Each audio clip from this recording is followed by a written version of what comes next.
Hey, what's up guys, Riff here. So today we're going to be once again talking about the Godot Engine drama because there's been some more developments, including more members of the Godot Engine community being exposed as activists, and on top of that, a new fork of this game engine has risen with the goal of fulfilling the promises that Godot Engine made to its community, and that new project has been met with retaliation from members of the original Godot Engine community. Now, with Godot and a lot of other forums, whether it's game journalists or developers or localizers in the anime and manga scene, there's a lot of people who are activists in disguise. They are playing these roles, but their main goal is to be an activist. And if you put enough pressure on them, eventually you will squeeze out their true agenda. And that's what happened with Godot Engine a few days ago. If you want the full background of what happened, you can see this video of mine from a few days ago. I'll put a link to it in the description. But to sum up this video in the background in 30 seconds,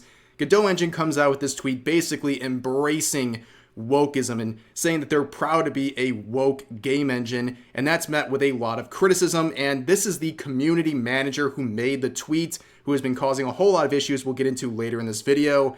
And on top of that, their response to criticism of that post was to simply block everyone. Every single person who provided any criticism of their tweet, including some major financial backers of the game engine. And in response to that, we had more issues with the moderators of their related Discord server, this Xananax individual who was caught saying a bunch of slurs and other things. But on top of that, their response to criticism of this recent tweet from Godot Engine was to call these critics vermin, cockroaches, and other disparaging things. And of course, people got very upset about that. And eventually the Godot Foundation would make this quote-unquote apology, where they would basically say they're the victims in this situation and that they are the ones facing a harassment campaign, and they basically say everyone criticizes them who are bad people, essentially. And that's where we left things off with the Godot Engine situation. Now we have a lot of updates regarding this situation, some more people in that community getting exposed as activists, and also a very interesting alternative that has risen to fulfill the original goals of Godot Engine. So right off the bat, the backlash has been insane. Don't get it twisted. It's not just gamers and people on the outside who are upset about what they're seeing and criticizing it. It's also people in the gaming industry who are using this engine and now very turned off to this Godot engine and everything that they stand for. You can see the reviews on Steam here, absolutely abysmal, completely flipped upside down over the last day or so. Now mostly negative, like greatly outweighing the positive reviews that happened before all of this mess started.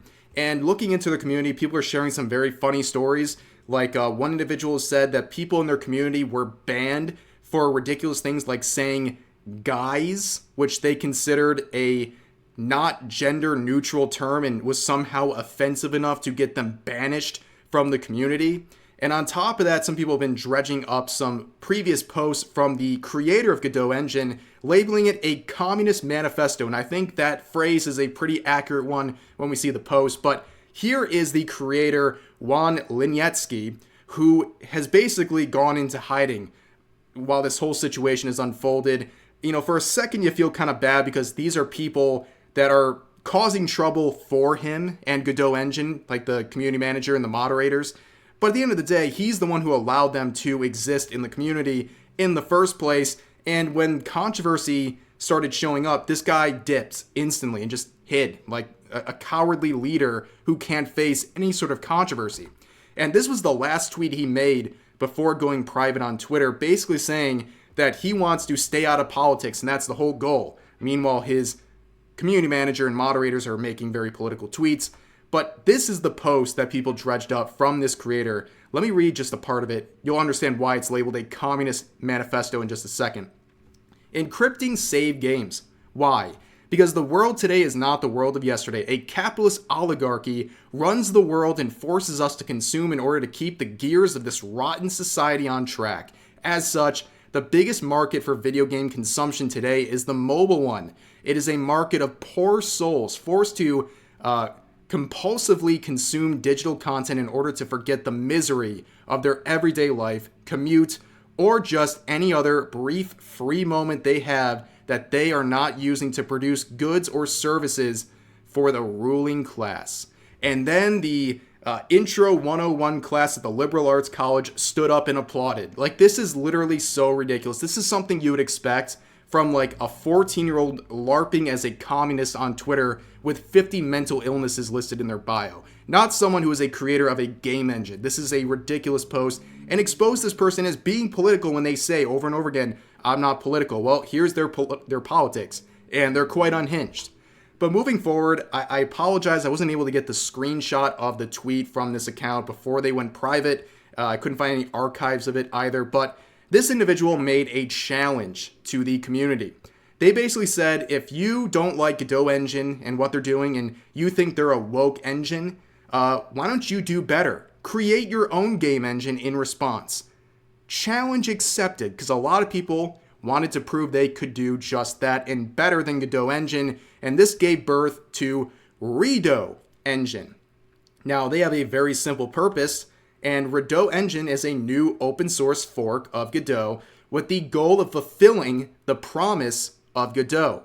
We will be having a space on Friday, 10/4/2024, time to be determined, to formally launch. And this post was met with a great amount of positivity and encouragement, people thinking this is a very good response to what Godot Engine is by using the open source that they are provided. And here is Artur, a game developer we've talked about, saying this: the next few days will be interesting to watch.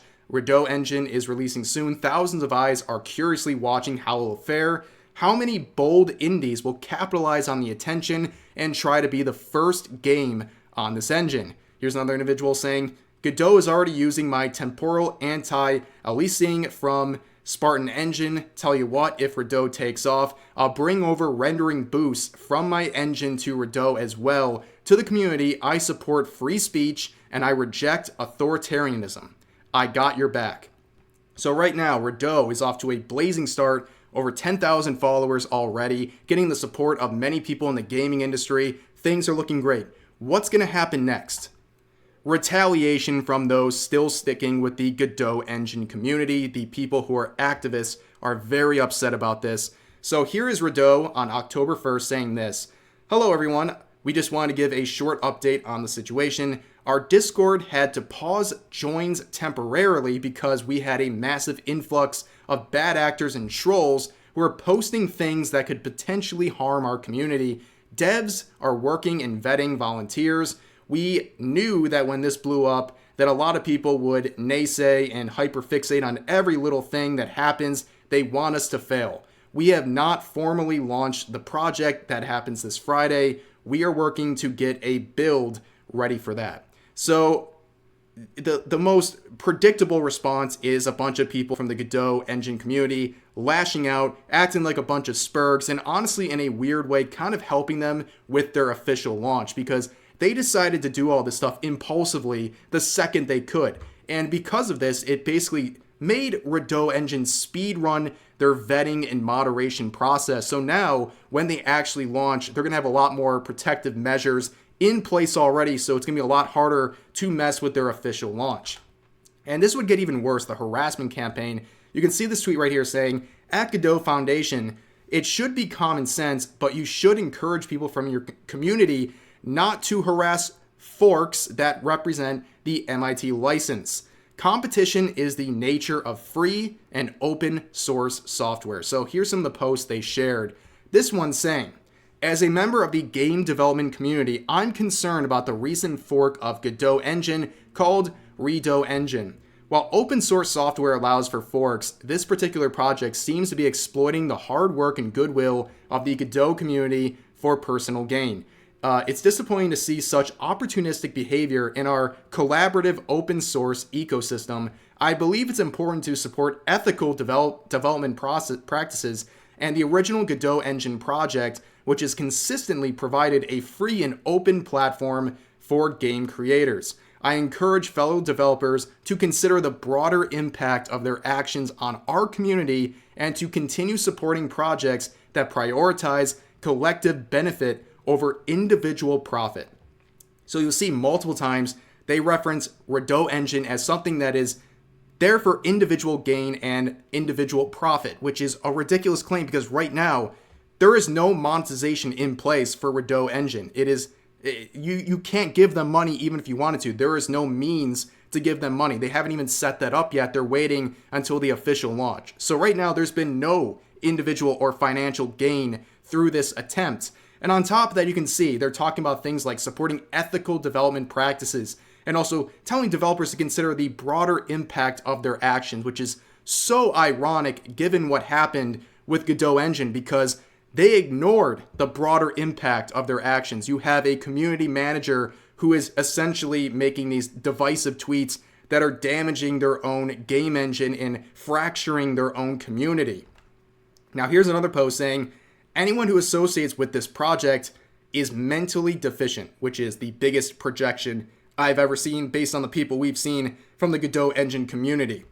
Here's another post from Redot saying, we've had more waves of trolls and disruptive individuals on the Discord today, but our moderation team handled it like champs. And they post some more information about how they have grown and their main goal. People want a politically free community and engine, and that appeals to a lot of people. And like I said, this whole situation, the rating of their Discord has allowed them to put more protective measures and moderators in place to handle future situations like this. So obviously they were able to handle it a lot more smooth than the first wave of trolls that attacked their server. Now, a lot of people have been pointing out too that Godot Engine is offering in a desperate plea to unblock people. They're giving block appeals, and they're requiring you to send in your email information, which seems innocuous, but as other people have pointed out, people in their community, like their community manager, seem to want to collect information on people. They made this tweet before going private saying, I've given up. I've started a folder of these silliest replies I see when moderating. No clue what to do with that collection of brain rot yet, but I'll figure something out eventually. So they're collecting information, and now Godot Engine's asking you to send in your email and other information, and I just wouldn't trust any of these people with the smallest grain of information about you, because it seems like this community manager and possibly other people in their community have some ill intents behind the collection of information or posts that you make. And they have gone further. This Nat individual made a lot of tweets before going private. They first said this because they got banned on Twitch. They said, hi there, fellow CMs at Twitch support. Can you help me undo the suspension put on my personal streaming account? My username wasn't deemed violent during affiliate onboarding nor at TwitchCon, so I can only suspect it has to do with this Gamergate harassment wave I got. Yes, the Gamergate wave of harassment. Well, they responded to Asmongold. I briefly talked about this in my last video, but Asmongold made a video criticizing them, and for some reason they thought this was the best response, saying, hey, at Asmongold, can we get proof that you take showers next? And Asmongold would post a meme of him showering, and then they would respond saying, granted, did not expect you to follow through though, that's cool. Now that we've seen face to face, can you acknowledge that making content based off of other people's drama is not really doing anything good for the world? I know you won't agree, but hey, I made you read it. This is a very weird response and something we see from a lot of people who face criticism on places like Twitter.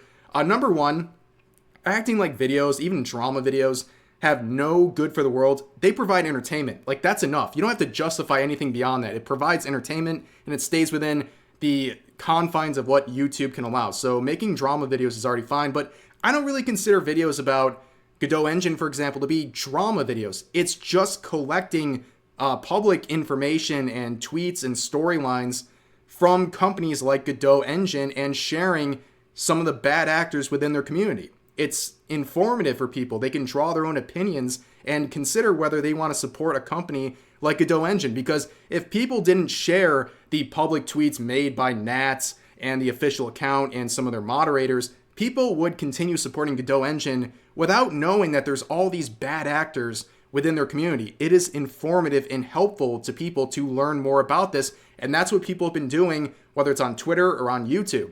And I see this all the time with people who are activists in various communities, like I said earlier, whether it's game developers, games journalists, localizers, what have you. When they get exposed for who they really are, which is an activist, they spurg out on social media. They don't understand how to deal with criticism because they've been living in an echo chamber for so many years where their woke agenda and their activism has never been questioned. In fact, it's been celebrated in their echo chamber. So now that they've been pulled out of this and exposed for really who they are, and this has happened a lot over the last year on social media, in particular on YouTube, they don't know how to respond. It basically like malfunctions their brain. They've never dealt with criticism. It's like a spoiled child being told no for the first time. They cannot compute what is going on with them, and they just lash out. They don't know what to do. They even keep tweeting in this narcissistic fashion, even when they've been completely destroyed. And by the way, just to clarify here, this person is still the community manager for Godot Engine after everything. And I think there's a lot of moving parts with why Godot Engine is facing backlash, but it all started because of this person. Nats, this community manager, is the person responsible for the domino effect of Godot Engine. They set into motion the downfall of Godot Engine with their tweet. If they had not made that woke tweet about being a woke game engine, this probably never would have happened. Godot Engine would not have been exposed like this, and they would have just kept going and succeeding. And you can look at one person and say they started the domino effect, and yet Godot Engine and its leadership don't have the courage to actually take any sort of accountability and make people in their community take accountability for starting this entire mess. Even if it hurts their own bottom line, it hurts their own company, they still don't have the willpower to kick these activists out of their community, which says a lot about them.